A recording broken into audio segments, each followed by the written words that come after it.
Hello students, myself doctor Vishal Tiwari. और हमारा जो वीडियो का टॉपिक चल रहा है वह है राजपूतों की जीवन पद्धति। लास्ट वीडियो के अंदर भी हम लोगों अभी तक इसके ऊपर 2 वीडियो बन चुके हैं, ठीक है। और कोशिश करेंगे आज तीसरे में कंप्लीट हो जाए, नहीं तो फिर एक वीडियो और बनेगा, क्योंकि राजपूतों की जो जीवन पद्धति हम अगर उसके बारे में जितना जानेंगे वो अलग अलग काफ़ी डिटेल्स में हमको देखना पड़ता है, क्योंकि उनके जो शिष्टाचार थे, उनके जो विवाह के थे या त्यौहार थे, वो सब में अलग अलग रीति रिवाज रहे हैं उनके। तो किस तरह से रहे हैं उनको हम लोगों ने देखा है। जैसे पहले हम लोगों ने सबसे बात करी थी वो त्योहारों के संबंध में थी, फिर त्यौहार कौन कौन से मनाते हैं वो काफ़ी लंबा पार्ट था। उसके बाद हम लोगों ने देखा पुत्र जन्म संबंधी, और कि जब पुत्रों का जन्म हुआ करता था तो क्या ऐसे उसका कार्य होता था कि वो क्या क्या रीति रिवाज होते थे वो सब मनाए। फिर राज्य रोहन के संबंध में उसको किस तरह से वो लोग करते थे। और उसके अलावा फिर हम लोगों ने उनका देखा है सगाई एवं विवाह के संबंध में कि सगाई किस तरह से होती थी और विवाह के अंदर क्या क्या हुआ करता था। और उसके अलावा उनके जो शिष्टाचार संबंधी बातें थी कि वो किस तरह से अपने से बड़ों को सम्मान देते थे और छोटों को किस तरह से बात करते थे, और उनके लिए उन्होंने क्या क्या अपने नियम बना रखे थे, वो सारे चीज़ शिष्टाचार संबंधी चीज़ों में हम लोगों ने देखा था।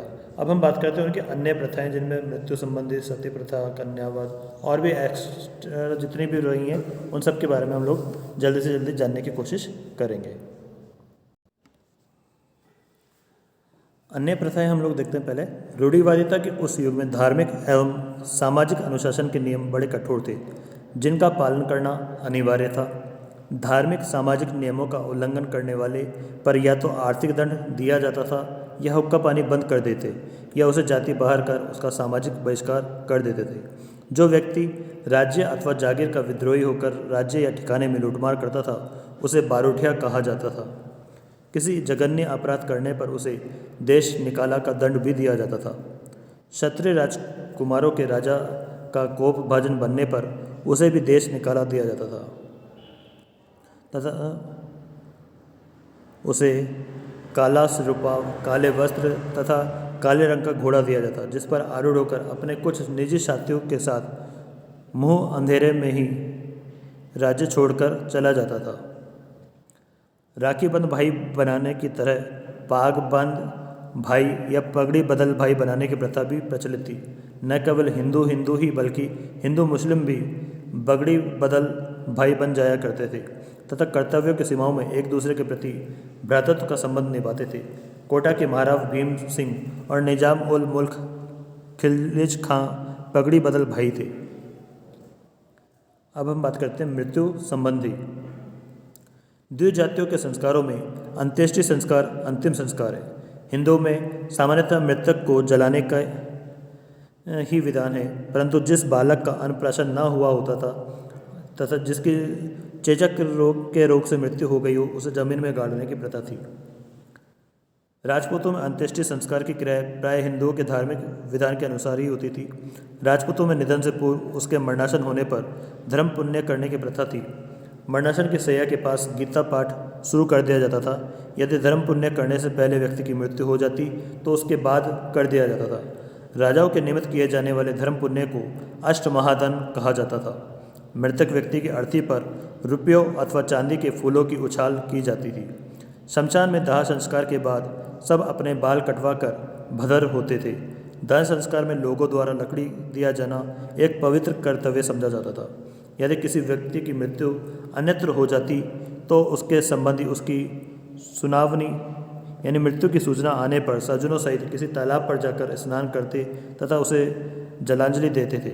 इस रस्म को पानीवाड़ा कहते थे। मृत्यु के तीसरे दिन तिया किया जाता था।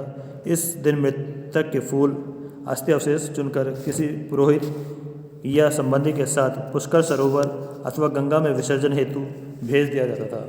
अपने सभी सज्जनों को मृतक के निधन की सूचना देने हेतु पत्र भी उसी दिन भेजे जाते थे।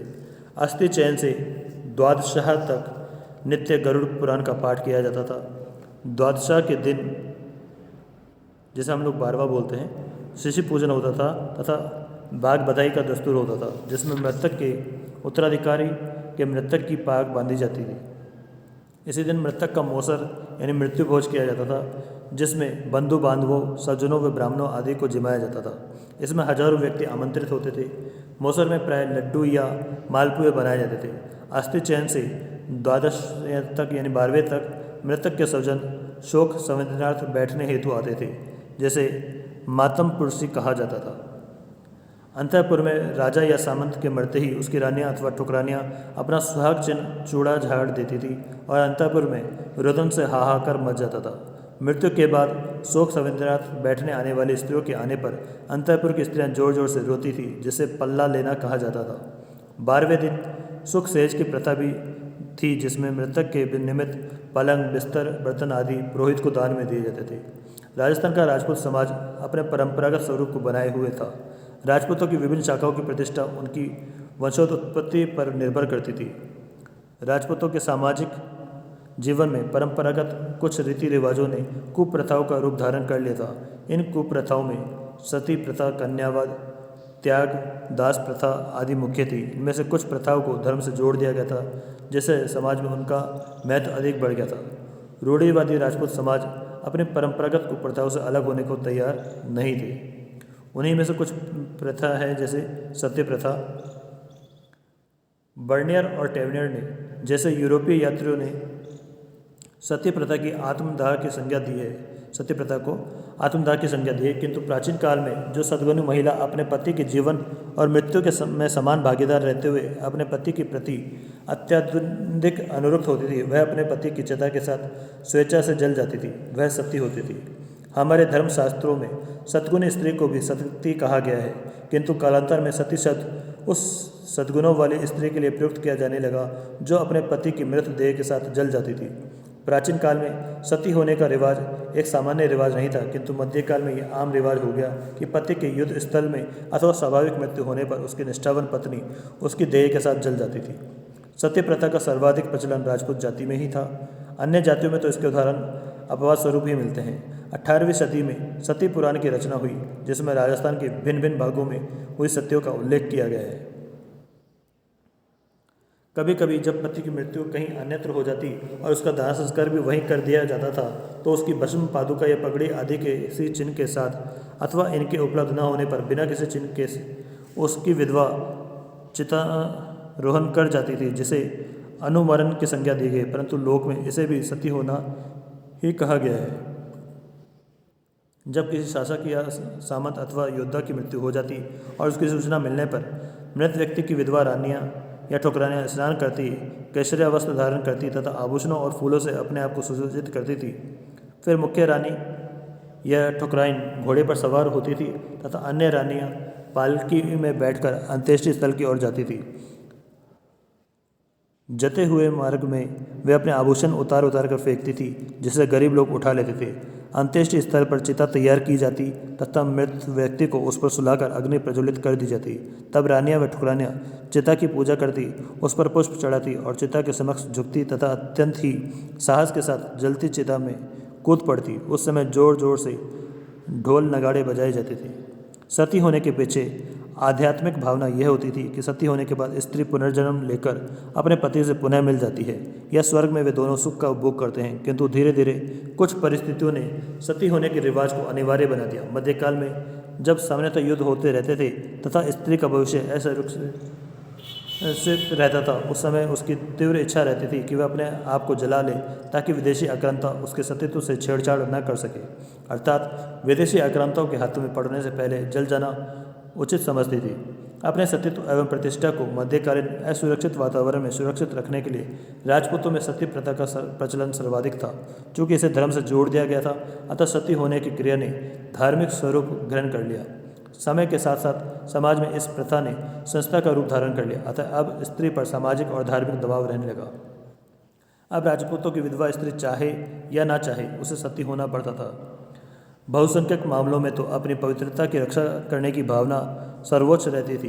पूर्व आधुनिक काल में तो यह स्थिति आ गई थी कि स्त्री की इच्छा के विपरीत परिवार की प्रतिष्ठा और मर्यादा बनाए रखने के लिए उसे जलती चिता में जबरदस्ती धकेल दिया जाता था।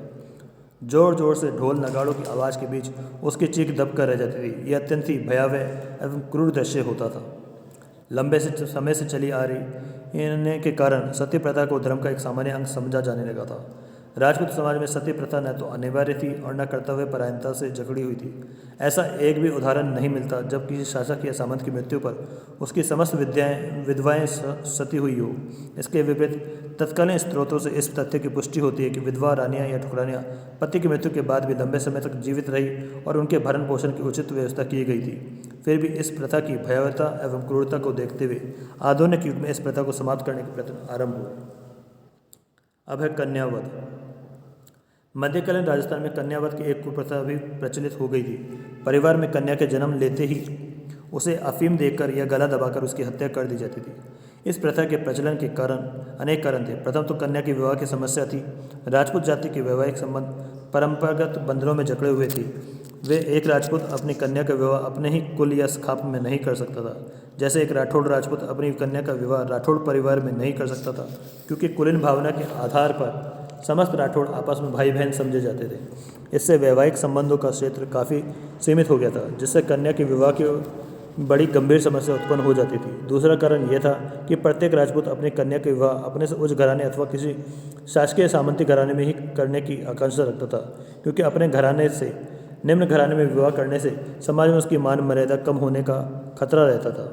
फिर उच्च कुल में विवाह के लिए पर्याप्त दहेज जुटाना भी एक समस्या थी, क्योंकि जितने ऊंचे कुल में कन्या की शादी करनी होती थी उतने ही अधिक दहेज देना पड़ता था, जो साधारण राजपूत परिवार के लिए संभव नहीं होता था।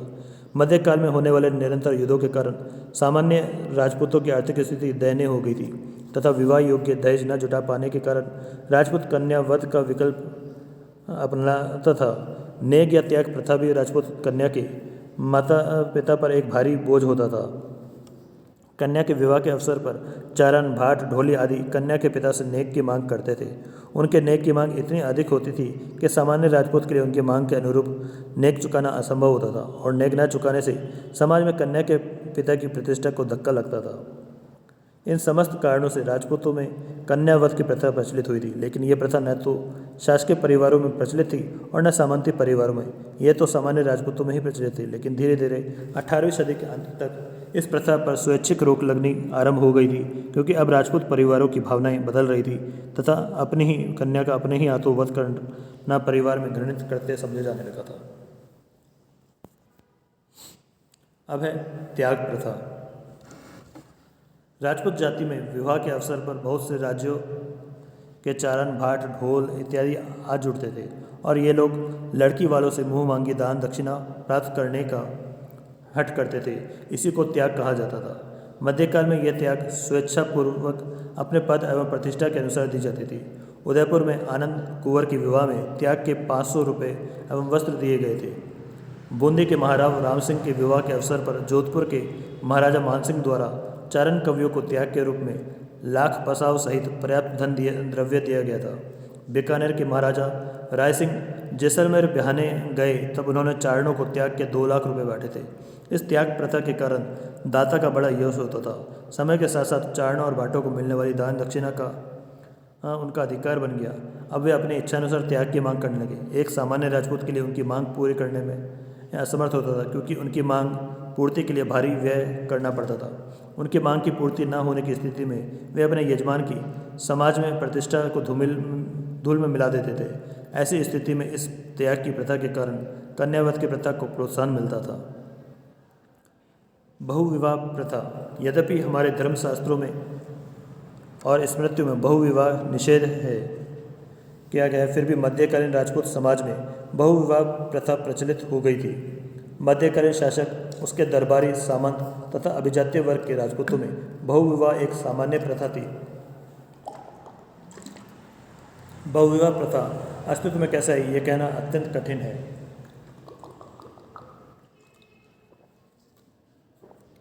संभव है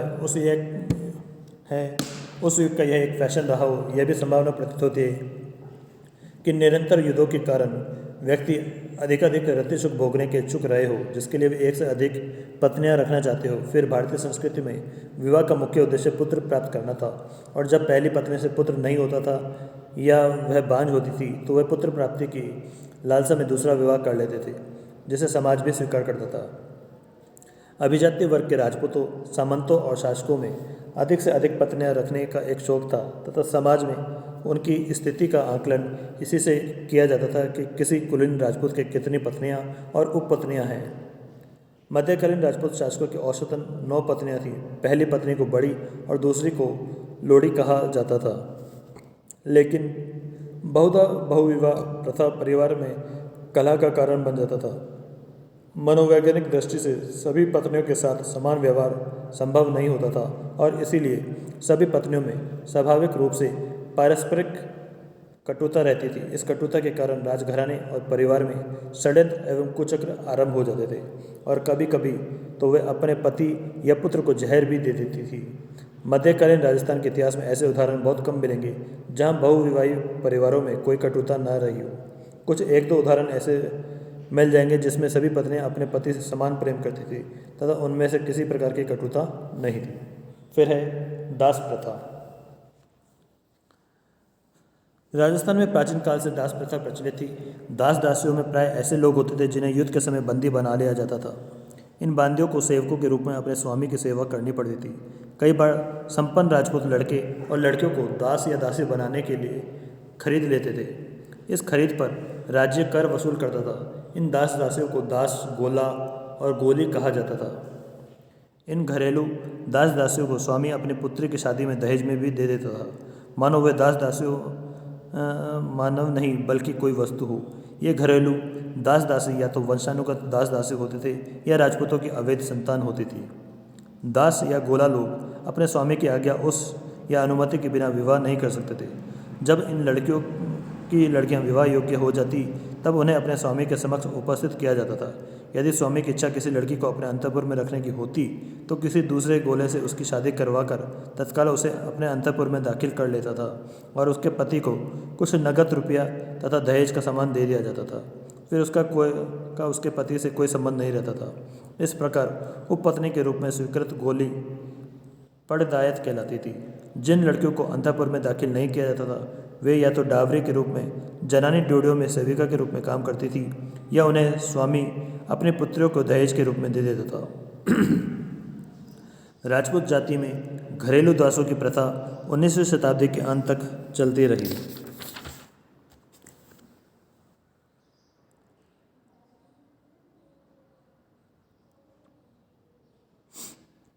राजमहलों, सामंतों और कुलीन राजपूतों के यहाँ सुंदर स्त्री दासों का दैहिक शोषण किया जाता था, लेकिन कभी कभी चतुर और सुंदर दासियाँ अंतःपुर में सर्वेसर्वा बन जाती थी। जैसे मेवाड़ राज्य में महाराणा हमीर द्वितीय के समय दासी रामप्यारी का प्रभुत्व इतना बढ़ गया था कि वह राज्य में मनमानी करने लगी।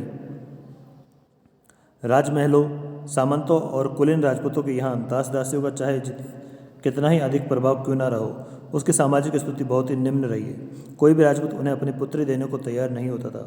इस दास प्रथा ने राजपूत समाज को नैतिक पतन के गर्त में डुबो दिया। अंतःपुर में सुंदर दासियों के रहने से कभी कभी गृह कलह भी हो जाती थी। रानियां इन सुंदर दासियों से ईर्ष्या करती थी क्योंकि गृह स्वामी की इन दासियों पर अत्यधिक आसक्ति के कारण रानियों को अपने पति का पूरा प्यार नहीं मिल पाता था। कहा जाता है कि जैसलमेर की राजकुमारी उमादेव का विवाह जोधपुर नरेश मालदेव के साथ हुआ था, लेकिन अत्यधिक मदपान के कारण मालदेव को अपनी रानी उमादेव के पास जाने की सुध भी नहीं रही। तब रानी ने एक दासी को मालदेव को बुलाने को भेजा। मालदेव उस दासी की सुंदरता पर आसक्त हो गया और उसी के साथ अपने काम पे पासा शांत की। इससे रानी उमादेव मालदेव से सख्त नाराज हो गई और कभी मालदेव के पास नहीं गई। इतिहास में रानी उमादेव को रूठी रानी कहा जाता है। इस प्रकार दास प्रथा एक सामाजिक बुराई थी। टीका प्रथा। राजपूतों में विवाह संबंधी रीति रिवाजों में यह बताया जा चुका है कि कन्या का पिता अपनी कन्या के लिए उपयुक्त वर की तलाश करता था। सामान्यतः परिवार की वंशावली रखने वाले भाट या भाटनिया अथवा चारण या चारणी तथ्यों की जानकारी के लिए नियुक्त किए जाते थे। जब वे पूर्ण रूप से संतुष्ट होकर इसकी सूचना देते थे तब कन्या का पिता कुछ व्यक्ति को सगाई के लिए टीके का दस्तूर देकर वर के घर भेजा जाता था। टीके के दस्तूर में कन्या के घर वाले अपनी हैसियत के अनुसार भेंट उपहार भेजते थे। प्रारंभ में इस दस्तूर का आयोजन अत्यंत ही सादे ढंग से होता था। कन्या का पिता नाम मात्र के उपहार वर के घर भेजता था, जैसे कि नारियल और नाम मात्र के रुपए, जो 1 रुपये से एक सोने की मोहर तक होता था। लेकिन धीरे धीरे महंगे उपहार दिए जाने लगे, जैसे घोड़े, हाथी, रथ, पालकी तथा बहुत बड़ी धनराशि भेजे जाने लगी। इतना ही नहीं, वर के माथे पर तिलक करके जो चावल लगाए जाते थे, उन चावलों के बदले चमकीले मोती भिजवाने लगे। लेकिन निरंतर बिगड़ती हुई आर्थिक स्थिति के कारण एक सामान्य राजपूत इतने उपहार टीके के दस्तूर में देने में असमर्थ था। अब एक उच्च वर्गीय राजपूत के लिए अपनी कन्या के लिए वर ढूंढना बड़ा मुश्किल हो गया, क्योंकि वह लड़के के पिता की ओर से मांगे जाने वाले टीके की रकम और बहुमूल्य उपहार देने में असमर्थ होता था। अतः दहेज की भांति ही टीके की प्रथा गंभीर सामाजिक बुराई थी। पर्दा प्रथा। प्राचीन काल में नारी को समाज में बड़ा प्रतिष्ठित स्थान प्राप्त था। इतिहास में उच्च शिक्षा प्राप्त अनेक राजपूत महिलाओं के उदाहरण मिलते हैं। परिवार के प्रत्येक कार्य में उसकी सम्मति ली जाती थी। नारी की उपस्थिति के बिना कोई भी यज्ञ पूर्ण नहीं होता था। तात्पर्य यह है कि प्राचीन राजपूत समाज में पर्दा प्रथा का प्रचलन नहीं था। राजस्थान पर मुस्लिम आक्रमण से पूर्व स्त्रियां बिना पर्दे के स्वतंत्रतापूर्वक आ जा सकती थी, लेकिन मुस्लिम आक्रांताओं ने यहाँ की सुंदर स्त्रियों के अपहरण किए और बलात् उनसे निकाह करने के लगे। हिंदू समाज ने अपने स्त्रियों की रक्षा की दृष्टि से करने की दृष्टि से पर्दा प्रथा का प्रचलन आरंभ किया। हिंदू समाज ने स्त्रियों के लिए पर्दा प्रथा इसलिए अनिवार्य बनाया ताकि आक्रांताओं की कुत्सित एवं लोलुप दृष्टि स्त्रियों पर न पड़ सके। धीरे धीरे पर्दा प्रथा हिंदू समाज की एक नैतिक प्रथा बन गई। राजपूत समाज में तो पर्दा प्रथा अत्यंत कठोर थी। स्त्री को सदैव पर्दे में रखा जाता था। राजमहलों और ठाकुरों की हवेलियों में स्त्रियों के लिए अलग से जनानी ड्यूटी होती थी, जहाँ पर पुरुष का जाना निषेध कर दिया गया। राजमहलों अथवा हवेलियों में यदि किसी उत्सव का आयोजन होता तो वह जालीदार झरोकों से उस आयोजन को देखती थी। यदि कोई विशेष कार्यवश उसे कहीं जाना होता तो उसे बंद पालकी में बिठाकर ले जाया जाता था। बाहर का दृश्य देखना तो दूर, उसे बाहर की हवा भी नहीं लग पाती थी। अतः अब स्त्रियों की दशा अत्यंत शोचनीय बन गई। उसे 4 दीवारी में बंद करके उसके स्वतंत्रता का अपहरण कर लिया गया।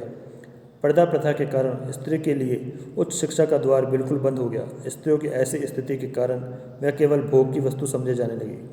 वह केवल अपने पति के चरणों की दासी समझे जाने लगी। नारी सर्वथा असहाय हो गई। उसकी योग्यता सदा के लिए कुंठित हो गई। पुरुषों की अपेक्षा उसके दाम्पत्य एवं सांपत्तिक अधिकार नाम मात्र के थे। मध्यकालीन भक्ति संप्रदाय के संतों ने सर्वप्रथम पर्दा प्रथा का विरोध किया और स्त्री शिक्षा पर बल दिया। इन संतों ने राजकुल की विवाहिता नारी मीरा को पर्दा त्याग कर पुरुष साधु संतों के साथ सत्संग करने की प्रेरणा दी, लेकिन उन संतों का कोई स्थायी प्रभाव दिखाई नहीं पड़ा, क्योंकि राजपूत समाज में रूढ़िवादी परंपराओं की जड़ें इतनी गहरी हो गई थी कि उसमें परिवर्तन की जागरूकता ही नहीं आ सकी।